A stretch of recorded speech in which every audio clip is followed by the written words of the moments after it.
ബി.ജെ.പിക്ക് തിരുവനന്തപുരം നഗരസഭാ ഭരണം നഷ്ടമാകുമോ? വളരെ പ്രധാനപ്പെട്ട ഒരു വാർത്തയിലേക്ക്. ബി.ജെ.പിയുടെ വാഴോട്ടുകോണം കൗൺസിലറും കാപ്പ കേസ് പ്രതിയുമായ ആർ സുഗതന്റെ ജാമ്യാപേക്ഷ ഇന്ന് തള്ളിയിരിക്കുന്നു. നെടുമങ്ങാട് ജുഡീഷ്യൽ മജിസ്ട്രേറ്റ് കോടതിയാണ് സുഗതന്റെ ജാമ്യാപേക്ഷ തള്ളിയിരിക്കുന്നത്. 2 കേസിലാണ് സുഗതൻ ജാമ്യം തേടിയത്. ഒന്ന്, വട്ടിയൂർക്കാവ് വെള്ളൈക്കടവ് ക്ഷേത്രത്തിൽ ആളുമാറി ഒരാളെ ആക്രമിച്ച കേസിൽ, കൃത്യമായി പറഞ്ഞാൽ കുളമല സ്വദേശി പ്രശാന്തിനെയാണ് സുഗതൻ ആളുമാറി തലയ്ക്ക് അടിച്ചത് എന്നുള്ളതാണ് കേസ്. ഈ കേസിൽ അദ്ദേഹം ജാമ്യാപേക്ഷ നൽകിയിരുന്നു. രണ്ടാമത്തേത് നെട്ടൂരിൽ പോലീസുകാരെ ആക്രമിച്ച കേസിൽ, ഈ കേസുമായി ബന്ധപ്പെട്ട്, അതായത് വെള്ളക്കടവ് ക്ഷേത്രത്തിലെ ഗാനമേളയുമായി ബന്ധപ്പെട്ട് ഒരാളെ ആളുമാറി ആക്രമിച്ചതിന് ശേഷം പിന്നീട് സുഗതൻ ഒളിവിൽ പോയി 2 മാസത്തിന് ശേഷം വീട്ടിലുണ്ട് എന്ന രഹസ്യ വിവരം കിട്ടിയതനുസരിച്ച് വട്ടിയൂർക്കാവ് SHOയും SIയും അടക്കം സുഗതനെ പിടിക്കാനായി നെട്ടൂരിലുള്ള സുഗതന്റെ വീട്ടിൽ ചെന്നു. അവരെ മറികടന്നുകൊണ്ട് സുഗതൻ രക്ഷപ്പെടാൻ ശ്രമിച്ചു. ഒപ്പം തന്നെ പോലീസുകാരെ ചെറുക്കാനായി RSS BJP സംഘം അവിടെ കൂടുകയും ചെയ്തു. അങ്ങനെ പോലീസ് വലിയൊരു പ്രതിസന്ധി ഘട്ടത്തിലെത്തിയപ്പോൾ ആകാശത്തേക്ക് വെടിവെച്ചുകൊണ്ടാണ് അന്ന് നെട്ടൂരിൽ നിന്നും സുഗതനെ പിടികൂടിയത്. അങ്ങനെ ഈ 2 കേസ്, അതായത് വെള്ളൈക്കടവ് ക്ഷേത്രത്തിലെ ഗാനമേളക്കിടയിലുണ്ടായ അക്രമം, പോലീസുകാർക്കെതിരായിട്ടുള്ള അക്രമം, ഈ 2 കേസിലാണ് സുഗതൻ ഇന്ന് ജാമ്യം തേടിയത്. എന്നാൽ സുഗതന്റെ ജാമ്യാപേക്ഷ നെടുമങ്ങാട് ജുഡീഷ്യൽ മജിസ്ട്രേറ്റ് കോടതി തള്ളിയിരിക്കുകയാണ്. അതോടുകൂടി കാപ്പ കേസ് പ്രതിയായ സുഗതൻ അടുത്തെങ്ങും ജയിൽ മോചിതനാകാൻ സാധ്യതയില്ല എന്നുള്ള വിവരമാണ് പുറത്തു വരുന്നത്. എന്താണ് സുഗതൻ പുറത്തു വരാതിരുന്നാലുള്ള പ്രശ്നം എന്ന് ആലോചിക്കുമ്പോഴാണ് ബി.ജെ.പിയുടെ നെഞ്ചിടിക്കുന്നത്. കൃത്യമായി പറഞ്ഞാൽ 2 കാരണങ്ങളാണ് സുഗതനുമായി ബന്ധപ്പെട്ട് ബി.ജെ.പിക്കുള്ള ഭരണ പ്രതിസന്ധി. അതിലെ ആദ്യത്തേത് എന്ന് പറയുന്നത്, കേരള മുനിസിപ്പാലിറ്റി പഞ്ചായത്ത് ചട്ടപ്രകാരം ഒരു കൗൺസിലർ തുടർച്ചയായി 3 കൗൺസിൽ യോഗങ്ങളിൽ പങ്കെടുക്കേണ്ടതുണ്ട്. എന്നാൽ ഇവിടെ ബി.ജെ.പി പറയുന്നതനുസരിച്ചാണെങ്കിൽ സുഗതൻ 1 കൗൺസിൽ യോഗത്തിൽ പങ്കെടുത്തിട്ടുണ്ട്, 2 കൗൺസിൽ യോഗത്തിൽ കൂടി പങ്കെടുക്കാനുണ്ട് എന്നാണ്. എന്നാൽ UDFും LDFും പറയുന്നതാകട്ടെ അങ്ങനെയല്ല. സുഗതൻ 2 യോഗങ്ങളിൽ പങ്കെടുത്തിട്ടുണ്ട്. ഇനി 1 യോഗത്തിൽ കൂടി പങ്കെടുക്കാതിരുന്നാൽ, അഥവാ കൗൺസിൽ വിളിച്ച് ആ അടുത്ത കൗൺസിലിൽ സുഗതൻ പങ്കെടുക്കാതിരുന്നാൽ അദ്ദേഹത്തിന്റെ അംഗത്വം സ്വാഭാവികമായി റദ്ദാക്കപ്പെടുമെന്നാണ് LDFും UDFും പറയുന്നത്. അതിന്റെ പേരിലാണ് കഴിഞ്ഞ ദിവസം ശബരിനാഥ് അടക്കമുള്ളവർ ബി.ജെ.പിക്കാരുമായി ഏറ്റുമുട്ടിയത്. എന്തിനു വേണ്ടി?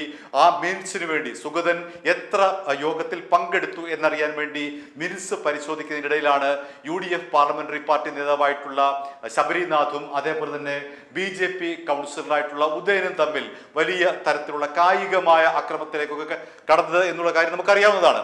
പക്ഷേ ബി.ജെ.പി ഇവിടെ പറയുന്ന ഒരു കാര്യം, സുഗതന് 2 ചാൻസ് കൂടി ഉണ്ട്. എന്നാൽ LDFും UDFും പറയുന്നതാകട്ടെ സുഗതൻ 2 കൗൺസിൽ യോഗത്തിൽ പങ്കെടുത്തിട്ടുണ്ട്. 3ാമത്തെ കൗൺസിൽ യോഗത്തിൽ പങ്കെടുക്കാതിരുന്നാൽ സ്വാഭാവികമായും സുഗതന്റെ അംഗത്വം നഷ്ടപ്പെടും.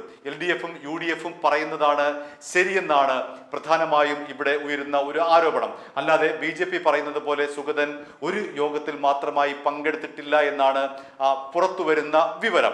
ഇനി 2ാമത്തെ കാര്യം എന്താണ്? സുഗതനുമായി ബന്ധപ്പെട്ട 2ാമത്തെ കാര്യം സത്യപ്രതിജ്ഞയുമായി ബന്ധപ്പെട്ടാണ്. കഴിഞ്ഞ 24-ാം തീയതി ഹൈക്കോടതി സുപ്രധാനമായിട്ടുള്ള ഒരു ഉത്തരവ് തിരുവനന്തപുരം കോർപ്പറേഷനുമായി ബന്ധപ്പെട്ട് ഇറക്കിയിരുന്നു. അതായത് തിരുവനന്തപുരം കോർപ്പറേഷനിലെ 20 ബി.ജെ.പി കൗൺസിലർമാർ സത്യപ്രതിജ്ഞ ചെയ്തത് പ്രാദേശിക ദൈവങ്ങളുടെയും മറ്റും പേരിലാണ്. അത് നേരത്തെ പറഞ്ഞ കേരള മുനിസിപ്പാലിറ്റി പഞ്ചായത്ത് രാജ് ചട്ടപ്രകാരം അത് അസാധുവായി പോകും, സ്വാഭാവികമായി തന്നെ അസാധുവായി പോകും. എന്തുകൊണ്ട്? 4 ആഴ്ചയ്ക്കകം വീണ്ടും സത്യപ്രതിജ്ഞ ചെയ്തില്ലെങ്കിൽ 2 കാര്യത്തിന്റെ 2 പേരിലാണ് സത്യപ്രതിജ്ഞ ചെയ്യേണ്ടത്. ഒന്നുകിൽ ദൃഢപ്രതിജ്ഞ ചെയ്യാം, അതല്ല എങ്കിൽ ദൈവനാമത്തിൽ സത്യപ്രതിജ്ഞ ചെയ്യാം. ഇവിടെ ഹൈക്കോടതി കണ്ടെത്തിയിരിക്കുന്നത് 20 കൗൺസിലർമാർ ശ്രീനാരായണ ഗുരുവിന്റെ പേരിൽ സത്യപ്രതിജ്ഞ ചെയ്തിട്ടുണ്ട്, ആറ്റുകാൽ ദേവിയുടെ പേരിൽ സത്യപ്രതിജ്ഞ ചെയ്തിട്ടുണ്ട്. അതുകൊണ്ട് ഹൈക്കോടതി പറഞ്ഞിട്ടുള്ളത് 4 ആഴ്ചയ്ക്കകം പുനർ സത്യപ്രതിജ്ഞ ചെയ്തില്ല എങ്കിൽ സ്വാഭാവികമായി തന്നെ ഇവരുടെ അംഗത്വം റദ്ദാകും. അതുകൊണ്ട് ഹൈക്കോടതി വിധി വന്നതിന് തൊട്ട് പിറ്റേ ദിവസം തന്നെ 19 കൗൺസിലർമാർ ദൈവനാമത്തിൽ സത്യപ്രതിജ്ഞ ചെയ്ത് അവരുടെ അംഗത്വം സുരക്ഷിതമാക്കി. എന്നാൽ അവിടെ സുഗതൻ ഉണ്ടായിരുന്നില്ല. സുഗതനാകട്ടെ ശ്രീനാരായണ ഗുരുവിന്റെ പേരിൽ സത്യപ്രതിജ്ഞ ചെയ്തയാളാണ്. സുഗതൻ വിയ്യൂർ സെൻട്രൽ ജയിലിൽ കഴിയുകയാണ് കാപ്പ കേസിൽ. അദ്ദേഹത്തെ കഴിഞ്ഞ ദിവസം തിരുവനന്തപുരത്തേക്ക് കൊണ്ടുവന്ന കാര്യമൊക്കെ നമുക്കറിയാവുന്നതാണ്. അപ്പോൾ ആ സത്യപ്രതിജ്ഞ ചെയ്തെങ്കിൽ മാത്രമേ സുഗതന്റെ അംഗത്വം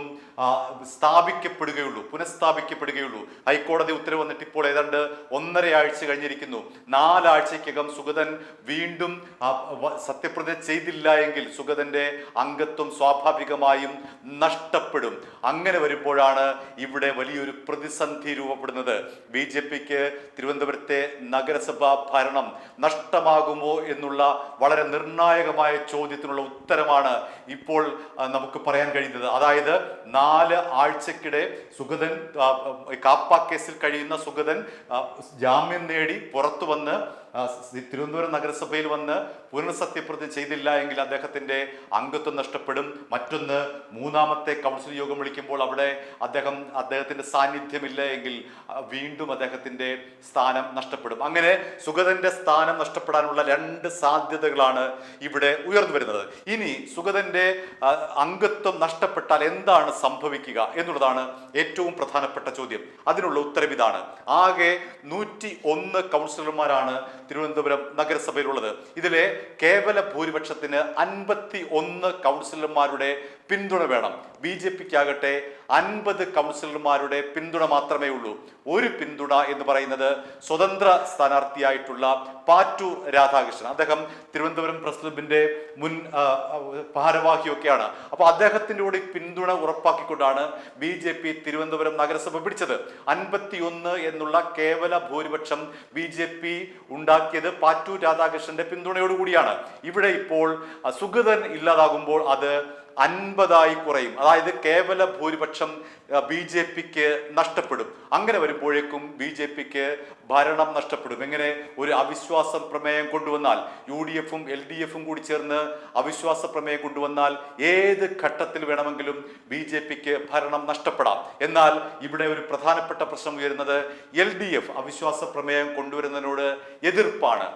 UDF ആകട്ടെ അവിശ്വാസ പ്രമേയം കൊണ്ടുവരാൻ അവർക്ക് LDFന്റെ പിന്തുണ വേണം. LDF പറയുന്നത് ഇങ്ങനെ UDFുമായി ചേർന്നുകൊണ്ട് BJPക്ക് എതിരായി ഒരു അവിശ്വാസ പ്രമേയം കൊണ്ടുവന്നാൽ അത് സംസ്ഥാന തലത്തിൽ തന്നെ തങ്ങൾക്ക് രാഷ്ട്രീയമായ തിരിച്ചടി ഉണ്ടാവും. കാരണം UDFുമായി കൂട്ടുകെട്ടുണ്ടാക്കിക്കൊണ്ട് BJPക്ക് എതിരെ നീങ്ങിക്കഴിഞ്ഞാൽ BJP അത് വലിയ രാഷ്ട്രീയ ആയുധമായി തങ്ങൾക്കെതിരെ സംസ്ഥാന വ്യാപകമായി ഉപയോഗിക്കും എന്നാണ് LDF പറയുന്നത്. പക്ഷേ LDF അവിടെ നിരന്തരമായിട്ടുള്ള സമര പരിപാടികൾ നടത്തി വരികയാണ്. ഇപ്പോഴും LDF നഗരസഭയിൽ ധർണ നടത്തുകയാണ്. അവിടെ LDFന്റെ സമരം ഇപ്പോൾ തുടരുന്നു.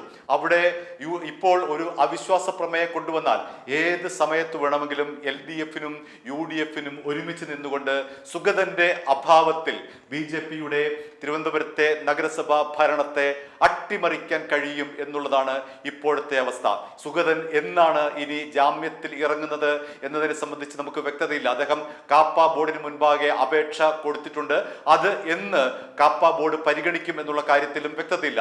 അങ്ങനെ സുഗതന്റെ ജാമ്യം അനന്തമായി നീളുമ്പോൾ ഇവിടെ വലിയൊരു ഭരണ പ്രതിസന്ധി ഉണ്ടാവുകയാണ്.